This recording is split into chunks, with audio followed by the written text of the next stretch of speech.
Um mundo sem resíduos parece impossível, mas a visão de uma economia circular está a inspirar empresas e ambientalistas. A incineradora da capital da Dinamarca recorre à tecnologia moderna para transformar 534.600 toneladas anuais de lixo em energia, gerando eletricidade para 30 mil agregados familiares e calor para 72 mil. A fábrica também dispõe de uma rampa de esqui disponível durante todo o ano, um trilho ecológico e uma parede de escalada. Será que podemos concretizar uma economia circular? Será que podemos dar-nos ao luxo de não a concretizar? Amsterdão. Encontrei-me com um homem que me revelou as correntes ocultas das nossas vidas. Os gigantescos fluxos de matérias-primas e produtos consumidos por 7.700 milhões de seres humanos. O nosso metabolismo partilhado, diriam alguns. Era uma manhã fresca de outono e eu estava sentado sobre uma pilha de tijolos antigos no Loster Park. Há um século, quando os holandeses ainda extraíam café, petróleo e borracha da sua colônia na Indonésia, este edifício foi construído como Instituto de Investigação Colonial. Atualmente, aloja organizações de bons samaritanos. A instituição para a qual Mark Jewett trabalha chama-se Circle Economy e pertence a um movimento internacional que pretende reformar a maneira como fizemos praticamente tudo nos últimos 2 séculos. Mark abriu um panfleto e desdobrou um diagrama daquilo que chamou uma radiografia da nossa economia global. Ao contrário dos ecossistemas naturais, que funcionam por ciclos, as plantas crescem no solo, os animais comem as plantas, os excrementos revitalizam o solo. A economia industrial é, em grande medida, linear. No diagrama, fluxos espessos e coloridos dos 4 tipos de matérias-primas, minerais, minérios, combustíveis fósseis e biomassa correm da esquerda para a direita, dividindo-se e entrançando-se ao transformarem-se em produtos do que satisfaziam as 7 necessidades humanas. Num só ano, colhemos 22.200 milhões de toneladas de biomassa para satisfazer as nossas necessidades. Os combustíveis fósseis alimentavam todas aquelas viaturas, mantinham-nos quentes, transformavam-se em plástico e em todos os tipos de objetos. Em 2015, o fluxo total de matérias-primas na economia foi de 102.300 milhões de toneladas. Até aqui, tudo bem. O problema está naquilo que se segue, depois de satisfeitas as nossas necessidades, aquela que é, de facto, a mãe de todos os problemas ambientais. Mark Jewett apontou para a névoa cinzenta no rebordo direito do diagrama. A névoa cinzenta são os resíduos. Em 2015, como me explicou, cerca de 2/3 dos materiais que arrancamos do planeta deslizaram-nos entre os dedos. Mais de 67 mil milhões de toneladas de material obtido com dificuldade perdeu-se, dispersando-se para sempre. O lixo de plástico escapava à deriva pelos rios e oceanos e o mesmo acontecia aos nitratos e fosfatos que escorriam dos campos adubados. 1/3 da totalidade dos alimentos apodreceu, enquanto a Amazônia era desflorestada para produzir mais. Quando pensamos num problema ambiental, é bem provável que ele esteja relacionado com resíduos. Isso inclui as alterações climáticas. Estas acontecem porque queimamos combustíveis fósseis e libertamos os resíduos na atmosfera. Aquele diagrama deformado define o problema com uma clareza perfeita e unificadora. É certo que o diagrama ilustrava as esmagadoras ameaças que enfrentamos e que estas têm uma escala planetária, mas pareceu-me evidente que, se queremos continuar na Terra, precisaremos de não desperdiçar tanto. Mark Jewett apontou para uma seta fininha que retrocedia em círculo, da direita para a esquerda, representando todo o material que conseguimos recuperar através de reciclagem, compostagem e outros processos. São apenas 9.300 milhões de toneladas, ou seja, 9% do total. A lacuna da circularidade, como Mark e os colegas lhe chamaram quando apresentaram o seu relatório no Fórum Econômico Mundial em Davos, em 2018, é relativamente recente na história da humanidade. Começou com a utilização de combustíveis fósseis no século XVIII. Até então, a maior parte dos bens produzidos pelos seres humanos eram obtidos através da força muscular humana e animal. O cultivo de solos, o fabrico de artefactos e o transporte de bens exigia trabalho duro, o que as tornava valiosas. A nossa energia física limitada também restringia o tamanho da amostra que fazíamos no planeta. No entanto, ela mantinha a maioria dos seres humanos num estado de extrema pobreza. A disponibilidade de energia fóssil barata alterou por completo a situação. Tornou mais fácil a extração de matérias-primas em qualquer lugar, o seu transporte para fábricas e o envio das mercadorias para toda parte. Os combustíveis fósseis multiplicaram as nossas possibilidades e o processo continua a intensificar-se. No último meio século, enquanto a população mundial aumentava para mais do dobro, O volume de materiais em circulação na economia mais do que triplicou. Estamos a atingir os limites, disse Mark Jewett. Durante esse mesmo meio século, os ambientalistas têm sublinhado os limites desse crescimento. O novo movimento da economia circular é diferente. Trata-se de um conjunto de estratégias agregadas, algumas antigas, como reduzir, reutilizar e reciclar, e outras novas, como alugar bens e serviços em vez de comprá-los, que se destinam a remodelar a economia para eliminar o desperdício. A economia circular não quer pôr fim ao crescimento, ela pretende modificar a maneira como agimos, restaurando a harmonia com a natureza, para que o crescimento possa prosseguir. Prosperidade num mundo com recursos finitos, como disse,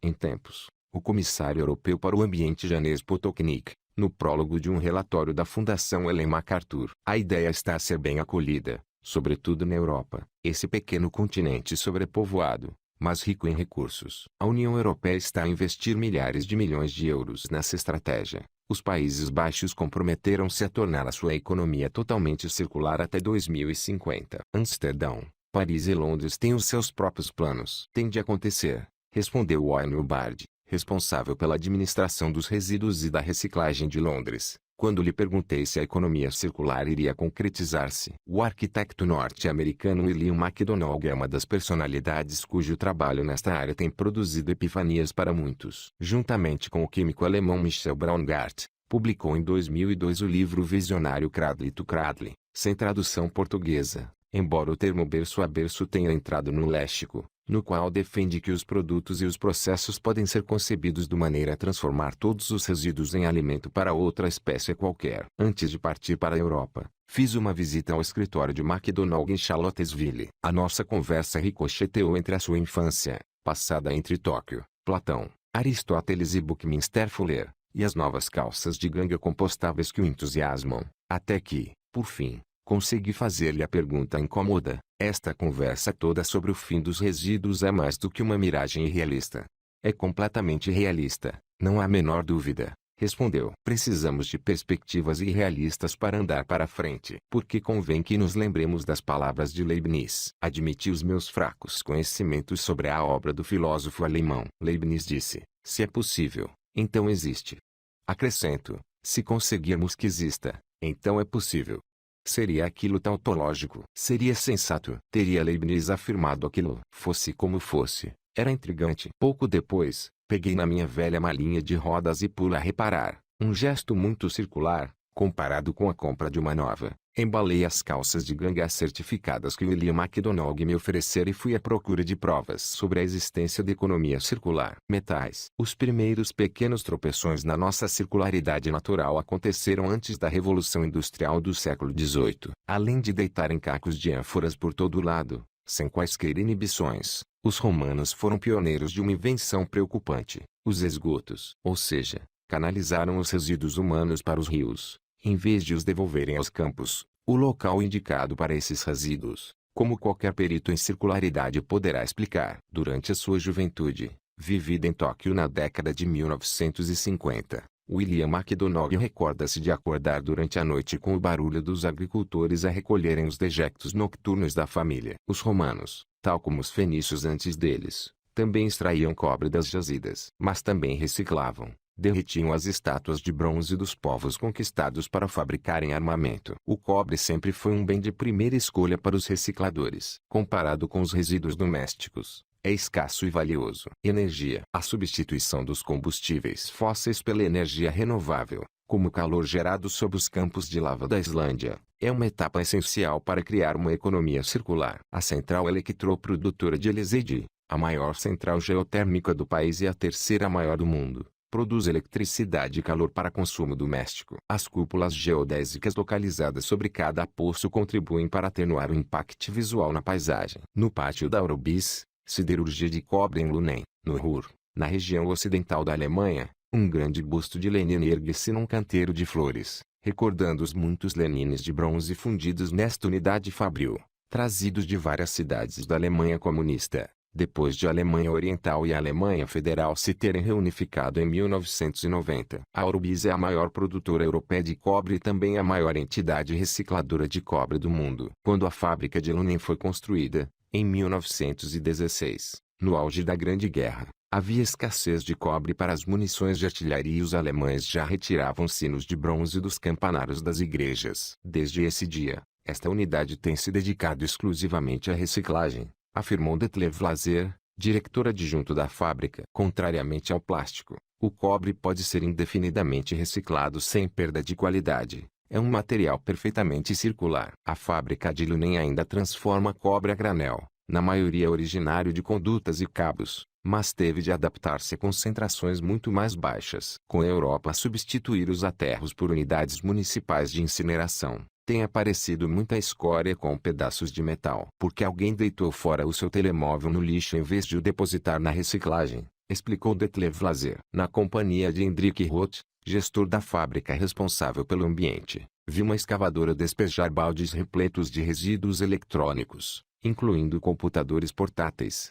sobre uma correia transmissora que os transportava até uma trituradora. Foi a primeira de mais de uma dezena de etapas no desconcertante e ensurdecedor processo de triagem. Numa estação, uma correia passava velozmente, transportando fragmentos de placas de circuito do tamanho de uma mão. Algumas precipitavam-se por um abismo, enquanto outras saltavam, como se tivessem vontade própria, para uma correia acima. Um sistema de câmaras, explicou Hendrik, decidia se cada fragmento continha ou não metal. Não contendo, ativava um jacto de ar por baixo dele nesse preciso momento. A Aurubis vende o alumínio e o plástico que recupera essas indústrias. O cobre e outros metais não ferrosos vão para as suas próprias fornalhas. No pátio arrumado, a poeira é limpa todos os dias e serve para alimentar a fundição. Aqui não há resíduos, afirmou Detlev Lazer. A nível mundial, apenas 1/5 da totalidade dos resíduos eletrônicos é reciclada, segundo um relatório de 2017 da ONU. A Aurubis até recebe remessas provenientes dos Estados Unidos. Por vezes,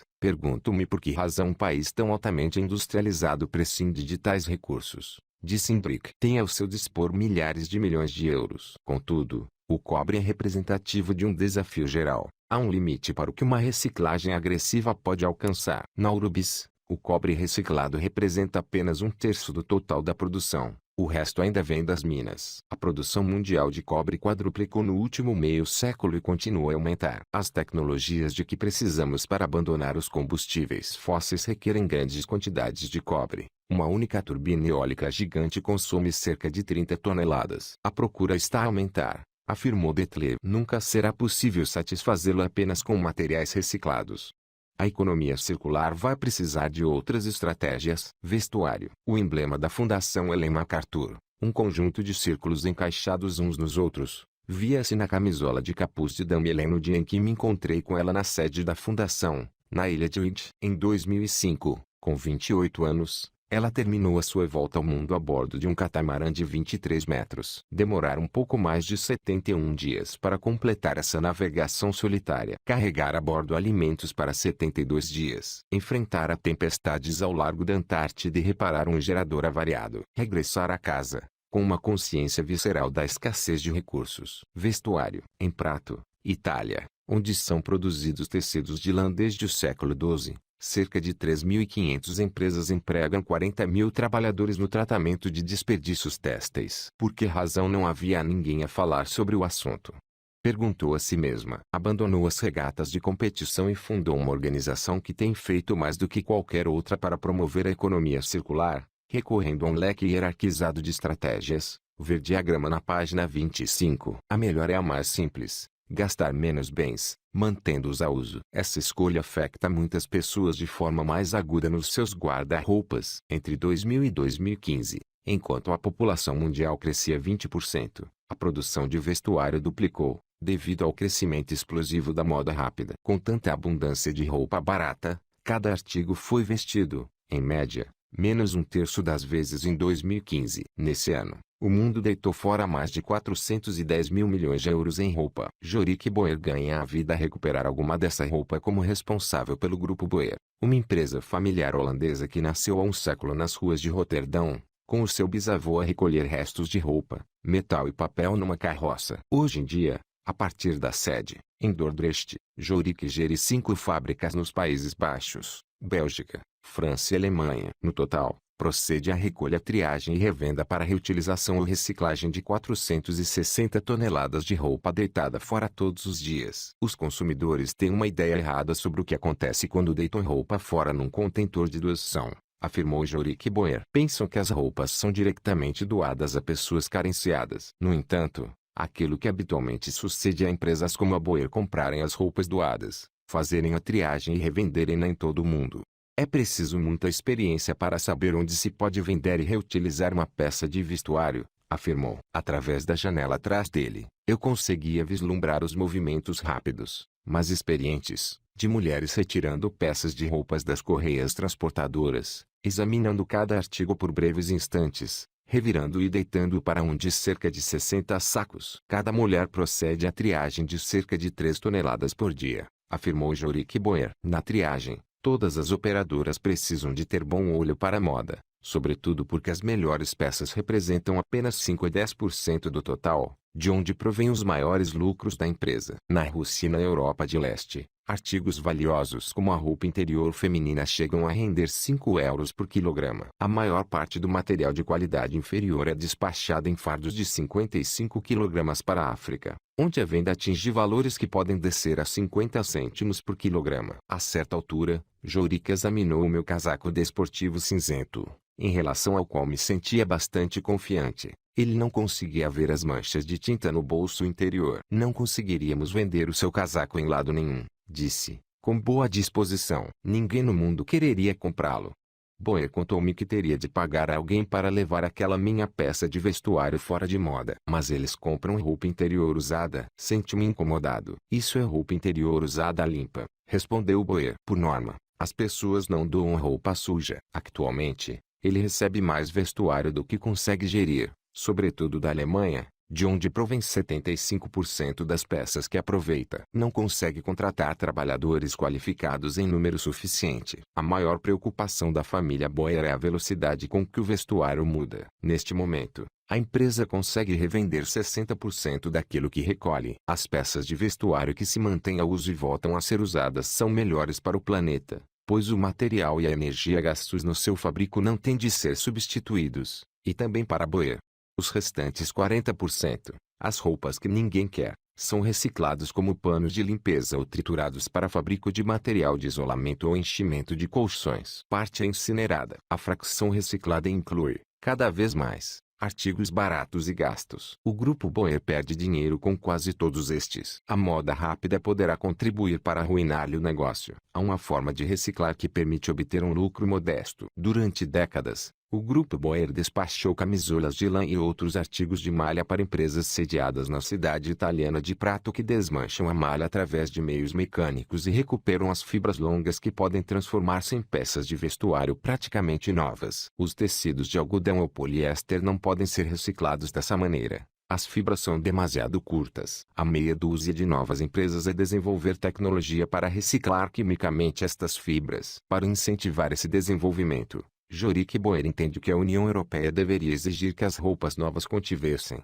no mínimo, 20% de fibras recicladas. Chegaremos a esse ponto daqui a 10 anos, disse. Tem de ser. Fecho do círculo. Consumir menos, manter bens em uso durante mais tempo, reciclar interminavelmente. A economia circular exige diversas estratégias. Segundo a visão berço a berço, todos os produtos podem ser decompostos em nutrientes técnicos, transformados em novos produtos, ou nutrientes biológicos, que regressam ao solo. O resíduo é uma falha conceptual. Na natureza, ele não existe. Na Fundação Ellen MacArthur, ouvi falar com entusiasmo num modelo de negócio diferente, que poderá promover a circularidade em muitos sectores da economia. Trata-se de um modelo baseado em alugar em vez de comprar. Rent-A-Runway e outras empresas de aluguer de vestuário online representam atualmente menos de 1/10% do mercado mundial da moda, mas estão a crescer rapidamente. Em teoria, alugar é mais sustentável. Se muitas pessoas partilharem o mesmo artigo, no total poderão ser precisas menos peças de vestuário. Na prática, isso não é garantido. Os clientes podem limitar-se a acrescentar roupas de luxo alugadas ao seu roupeiro. O aluguer aumentaria certamente o embalamento, o transporte e a limpeza a seco do vestuário. Num artigo recentemente publicado na revista Elle, a jornalista Elizabeth Klein, autora de 2 livros sobre moda rápida, Tentou identificar os prós e os contras. Vestir aquilo que já temos no nosso roupeiro é a maneira mais sustentável de nos vestirmos, concluiu. Gêneros alimentares. As pessoas não conseguirão tornar-se circulares por si. O sistema tende a mudar, mas as escolhas individuais contam muito. Em primeiro lugar, é importante consumir menos, afirmou Liz Godwin, do Instituto de Recursos Mundiais. Em 2008, o Programa de Ação para os Resíduos e os Recursos, URAP, então dirigido por Liz Godwin, levou a efeito um dos principais estudos sobre o desperdício de gêneros alimentares. Esta organização investigou mais de 2.100 famílias britânicas que concordaram em deixar os inspectores revistar o seu lixo e pesar cada alimento deitado fora. Foi absolutamente escandaloso, recordou Liz. Encontramos frangos inteiros dentro das embalagens. Quase metade das saladas e um quarto da fruta terminava no caixote do lixo, bem como quase 400 mil toneladas de batata por ano. No total, os britânicos deitavam fora um em cada 3 sacos de fruta e legumes comprados. Alimento. As moscas soldado negras poderão substituir a soja como proteína nas rações para animais, poupando o uso do solo. A empresa britânica Entoxicle ensaia as condições de criação destas moscas no seu laboratório londrino, alimentando as larvas com resíduos das cervejeiras e borras de café. Afinal, os britânicos não são exceção. Cerca de 1/3 do total dos gêneros alimentares é desperdiçado em todo o mundo, com um custo anual de cerca de 900 milhões de euros, como contou o diretor mundial do URAP, Richard Swannell. Richard explicou-me que, antes do estudo do URAP, ninguém tinha noção da quantidade de alimentos e dinheiro desperdiçados na Grã-Bretanha. O URAP lançou uma campanha de relações públicas Ame a Comida, Odeie o Desperdício. A campanha motivou muitos grupos de mulheres a partilharem dicas sobre recuperação de alimentos. Também procurou convencer as cadeias de supermercados a adotarem algumas medidas simples, datas mais precisas e alargadas de consumir até, embalagens mais pequenas e reutilizáveis, e por fim as vendas de produtos perecíveis com o slogan Pague 1, Leve 2. A campanha resultou. Em 2012, a quantidade de comida desperdiçada na Grã-Bretanha baixou 20%. Fizemos enormes progressos, afirmou Richard. Ultimamente, os progressos têm abrandado, mas ninguém pensou que o bom senso seria suficiente para acabar com o desperdício de alimentos. Na sua antiga fábrica remodelada de mobiliário vitoriano, no bairro londrino de Shoreditch, Mark Zones, diretor-geral da UNO, está a propor uma solução de tecnologia avançada que a sua empresa já instalou nas cozinhas de 1.300 restaurantes: caixotes do lixo inteligentes. Mark demonstrou o funcionamento de um deles na sua sala de conferências, servindo-se de uma perna de frango de plástico. Sempre que um cozinheiro ou um empregado de mesa deitam fora os restos de uma panela ou de uma travessa num caixote da UNO, uma balança mede o peso acrescentado e uma câmara tira uma fotografia. O software identifica o lixo novo e mostra o seu custo. Segundo Mark Zones, os seus clientes costumam reduzir para metade o desperdício de gêneros alimentares ao prestarem atenção aos seus caixotes de lixo. Na sua opinião, isso é evidente nos buffets de pequeno almoço. A maior parte dos restos é deitada fora. Quando começamos a medir o problema, começamos a geri-lo, afirmou. Deitamos menos fora. Ao entrar na UNO, transpondo as portas deslizantes decoradas com grafite, esperava encontrar um ambiente descontraído e cheio de estilo. Ao sair, sentia vontade de falar sobre a UNO com o meu sobrinho, cozinheiro no Ritz-Carlton. Alguns dias mais tarde, tive uma experiência semelhante em Amsterdão, no Stoke, um restaurante especializado em culinária de alto nível a partir de excedentes alimentares. Numa sala decorada com simplicidade, mas com iluminação acolhedora, sentei-me sob um sinal de madeira onde se contabilizavam os alimentos resgatados, 780.054 quilogramas. Uma das fundadoras, Freke van Inwegen, estava no bar a verificar a contabilidade. Sentou-se ao meu lado e contou-me a sua história, enquanto me serviam os pratos da ementa de preço fixo. Freke terminara o curso de gestão 2 anos antes e trabalhava para Albert Heijn, a maior cadeia de mercearias holandesa, quando descobriu o problema do desperdício de gêneros alimentares. Na qualidade de subgerente da loja, quis agir, mas não pôde. Os bancos alimentares talvez levassem algum pão, mas não a totalidade dos produtos. Acompanhada por 2 colegas, teve a ideia do estoque em 2014 e convenceu a empresa a apoiá-la. Começou como quiosque e agora tem este restaurante e outros 2, em Utrecht. Para ela, o negócio estava agora a tornar-se interessante. O nosso sonho não era abrir uma cadeia de restaurantes, disse. Nem pensar. Queríamos fazer algo para contrariar o desperdício de alimentos. O meu prato principal apareceu. Medalhões de ganso frito do Kentucky. Cuidado, pode haver balas na carne, avisou a empregada. O aeroporto de Schiphol, explicou o Freak, contrata caçadores para abaterem os gansos selvagens que, de outro modo, poderiam avariar as turbinas dos aviões a jacto. Antigamente as aves mortas eram incineradas, agora são trazidas para aqui. Os medalhões tinham uma textura borrachosa, mas eram saborosos e não tinham balas. Acompanhados por compota de berinjela e um coulis de pimentos vermelhos, comiam-se muito bem. No estoque, os cozinheiros improvisam com tudo o que lhes aparece. Os gêneros são fornecidos pela Albert Einstein, mas também por produtores, incluindo agricultores. É fácil apontar o dedo e acusar os supermercados, afirmou Freek van Ingen. A totalidade da cadeia de abastecimento, incluindo o cliente, todos querem ter tudo disponível. Basicamente, somos todos meninos mimados. As empresas não querem vender ou não. Por isso, tem sempre um bocadinho a mais. Em 2018, o Winstock começou a fornecer excedentes de gêneros alimentares a outros restaurantes. Agora, a prioridade de Freek van Ingen é celebrar contratos para abastecer as cantinas das empresas. Para nós, o mais importante é gerar volume, disse. Neste tipo de locais, há 1000 pessoas que precisam de almoçar. Os holandeses conseguiram diminuir o desperdício de alimentos em 29% desde 2010, segundo um relatório governamental, ultrapassando até os britânicos. A sobremesa era uma fabulosa espuma de bagas e cerejas escalfadas em vinho tinto, retirado de garrafas abertas há demasiado tempo. A conta era trazida num carrinho de compras de supermercado em miniatura, cheio de fruta deformada, um pêssego achatado e uma pera muito magrinha. Guardei-as no bolso para suplementar os almoços que fazia atenção de resgatar do bufete do pequeno almoço e, sentindo-me agradavelmente desperto e bem alimentado, regressei de bicicleta ao hotel entre as brumas da noite de Amsterdão.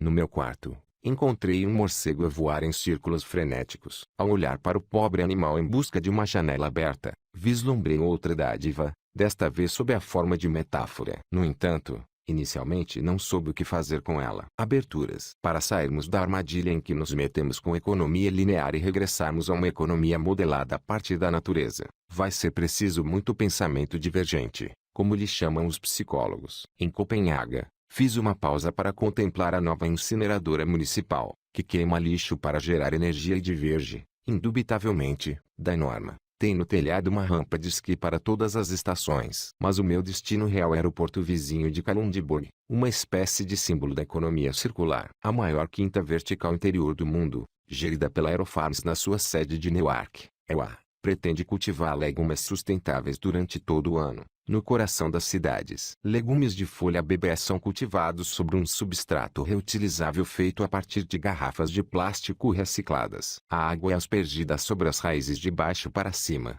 poupando 95% do que seria gasto no exterior. Não são utilizados pesticidas. Os nutrientes e os adubos só são aplicados quando necessário e a iluminação fornece o comprimento de onda específico requerido pelos legumes. Segundo a empresa, os seus rendimentos são 390 vezes superiores aos da agricultura praticada nos campos. Uma vez ali chegado, sentei-me numa sala de conferências com 11 gerentes de unidades industriais, todas pertencentes a empresas diferentes, que formaram uma aliança invulgar. Todas utilizam os resíduos umas das outras. O presidente do grupo, Michael Algren, é gerente de uma fábrica da Novo Nordisk responsável por metade da produção mundial de insulina e que, juntamente com uma empresa irmã, a Novozymes, fabrica 330 toneladas de subprodutos de levedura. Essa calda é transportada de caminhão até uma fábrica de bioenergia, onde é transformada em biogás suficiente para abastecer 6.000 agregados familiares e adubo suficiente para fertilizar quase 21.000 hectares. Este é apenas o mais recente dos 22 intercâmbios de resíduos, água, energia e materiais, que compõem uma Kalundborg Symbiosis. Nada estava previsto, afirmou Lisbeth Anders, uma das coordenadoras do projeto. Foi crescendo ao longo de 4 décadas, com uma sucessão de contratos bilaterais. Um fabricante de pladur instalou-se em Kalundborg em parte porque os resíduos de gás provenientes da refinaria de petróleo eram disponibilizados como fonte de energia barata. Mais tarde, adquiriu a vizinha central eletroprodutora alimentada a carvão, que o produzia, removendo o dióxido de enxofre dos seus fumos de escape. Nada disto aconteceu por razões ambientais. mas a Kalundborg Symbiosis reduz as emissões de dióxido de carbono em 635 toneladas por ano, ao mesmo tempo que poupa 24 milhões de euros aos seus membros. Nos campos verdejantes da Westfália, na Alemanha, pátria de um famoso tipo de presunto, encontrei-me com uma mulher que, sem qualquer formação em engenharia, concebeu uma solução de escala industrial para um dos maiores problemas da região: os excedentes de estrume de porco. Os nitratos que escorrem dos campos excessivamente adubados poluíram os aquíferos subterrâneos em cerca de um quarto do território da Alemanha. Um agricultor típico dos arredores da cidade de Velém, onde me encontrei com Doris Nienhaus, poderá despender 36,5 mil euros por ano para transportar quase 2.000 toneladas de estrume líquido até um campo que ainda não se encontra estrumado a mais de 160 quilômetros de distância. A certa altura, isso deixa de ser economicamente viável, afirmou Doris. A sua solução é uma fábrica que extrai os nutrientes básicos, fósforo, azoto e potássio, do estrume. No passado, Doris trabalhava para a Federação Regional dos Agricultores e criava porcos. Agora, convenceu 90 agricultores a investirem 7,6 milhões de euros. O estrume das suas quintas é digerido por micróbios e o biogás resultante do processo alimenta um gerador que abastece a fábrica, produzindo excedentes de eletricidade que são vendidos à rede. Centrifugadoras rápidas, um polímero patenteado e fornos quentes transformam a polpa digestora num líquido castanho, rico em azoto e potássio, e numa cinza que contém 35% de fósforo. Tudo isto será vendido. Segundo Doris Nienhaus, a fábrica não produzirá resíduos. Noutros tempos, cada agricultor mantinha uma economia circular, criando apenas os animais que ele ou a sua terra eram capazes de alimentar, e esses animais só defecavam em aquilo que a terra conseguia absorver. A criação industrial de animais quebrou esse círculo. Há poucos anos, passei algum tempo numa unidade de engorda de gado no Texas. Foi ali que comecei a refletir sobre a economia circular. Vi 110 vagões de comboio carregados de milho duro entrarem, ruidosamente, em Hereford, no Texas, e vi montes de estrume na unidade de engorda, aguardando transporte para as explorações agrícolas locais. Perguntei a mim mesmo: será que aquele estrume não deveria regressar ao Iowa para adubar o milho? É demasiado dispendioso, responderam-me. Mas se lá existisse uma fábrica como a de Doris Nienhaus, só seria necessário transportar os nutrientes. Talvez seja possível fechar novamente o círculo. Em 2006, Ebenbauer aprendera a pensar de forma divergente, e o problema sobre o qual se debruçava era o das colas tóxicas existentes em painéis de aglomerado de madeira e fibra de vidro. Tendo crescido numa quinta do estado de Vermont, Ebenbauer passara muitas horas a despejar pasadas de lascas de madeira numa fornalha para fabricar xarope de Acer. Muitas vezes, as estilhas de madeira coalesciam por terem sido colonizadas por micélio, a malha densa de fibras microscópicas que compõem as raízes dos cogumelos. Ebenbauer interrogou-se: serão os cogumelos capazes de gerar uma cola inofensiva? O primeiro produto criado por si e pelo seu sócio, Gavin Sintiri, na empresa que fundaram, a Ecovative Design, foi uma embalagem. Eles injectavam pequenas quantidades de micélio em fibras de cânhamo ou lascas de madeira triturada, e as minúsculas raízes brancas preenchiam os espaços entre as partículas, enredando-se nelas e colando-as. Descobriram que era possível cultivar o material dentro de moldes com qualquer forma. Ele para de crescer quando é desidratado e pode ser compostado quando deixa de ser útil. Na última década, a Ecovative fabricou mais de 450 toneladas de embalagens para clientes dispostos a pagar um preço ligeiramente superior. Mais recentemente, dedicaram-se ao fabrico de objetos maiores, totalmente fabricados com cogumelos. No solo, o micélio cresce em camadas de malha, mas assim que entra em contato com a atmosfera, começa a formar cogumelos. A Ecovative descobriu uma maneira de enganar o micélio, induzindo um padrão de crescimento híbrido, no qual o micélio vai depositando microcamadas compactas, uma após outra. Parece uma impressora 3D biológica, afirmou Ebenbauer. A Ecovative está a ampliar um laboratório para descobrir como cultivar todo tipo de artigos: solas de sapato, cabedal vegan, estruturas comestíveis para bifes artificiais, a partir de micélio. Em 2018, a estilista Stella McCartney desenhou uma carteira de senhora com este material. Segundo a visão berço a berço, os resíduos nem sequer existem enquanto conceito. Todos os materiais são nutrientes técnicos bem concebidos,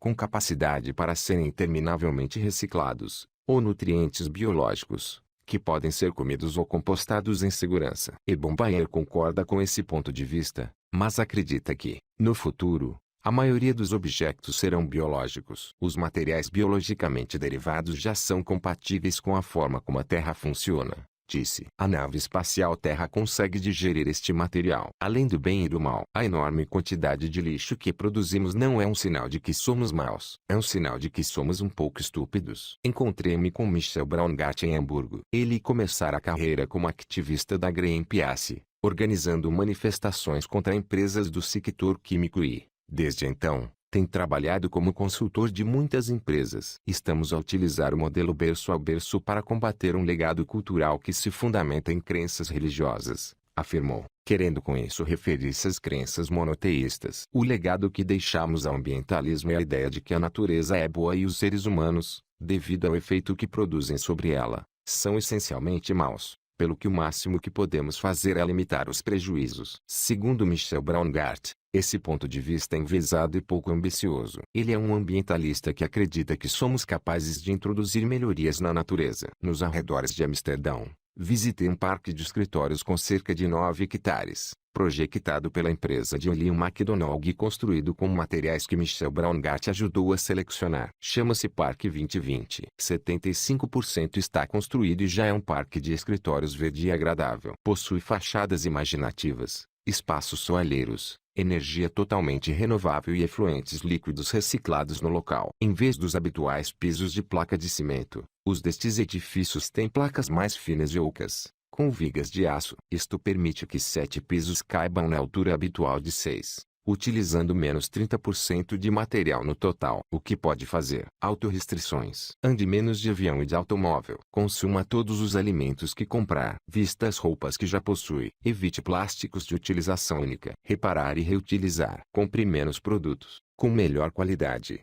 Repare-os quando se avariarem. Doe as roupas que já não vestir. Reciclar tudo. Composte os resíduos alimentares. Ou dê-os ao seu porco. Recicle tudo o que puder e faça pressão para aumentar os esforços de reciclagem. Durante o inverno, a água quente do canal vizinho, armazenada no subsolo desde o verão anterior, corre pela canalização instalada sob cada piso, aquecendo o espaço acima. No verão, a água fria do canal, guardada no inverno anterior, corre pelas condutas de cada tecto, arrefecendo o espaço imediatamente abaixo. E, ao contrário das placas de betão, as secções pré-fabricadas de soalho e tecto foram concebidas para serem desmontadas e reutilizadas, caso venha a ser necessário remodelar ou demolir o edifício. Os edifícios do Parque 2020 são bancos de materiais, enquanto, noutros sítios, os materiais de construção dos edifícios representam o maior fluxo de resíduos que é encaminhado para os aterros.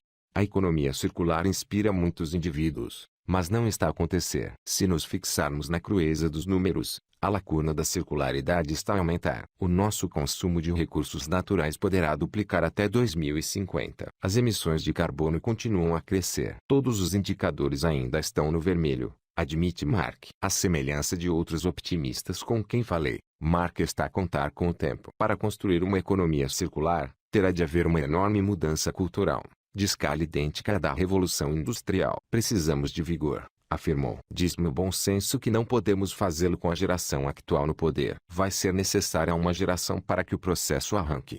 Era a minha geração que ele estava a empurrar para fora do palco. Não levei aquilo a peito. Estaremos debaixo de terra, muito antes de a economia circular aparecer, mas é assim que estaremos a dar o nosso pequeno contributo.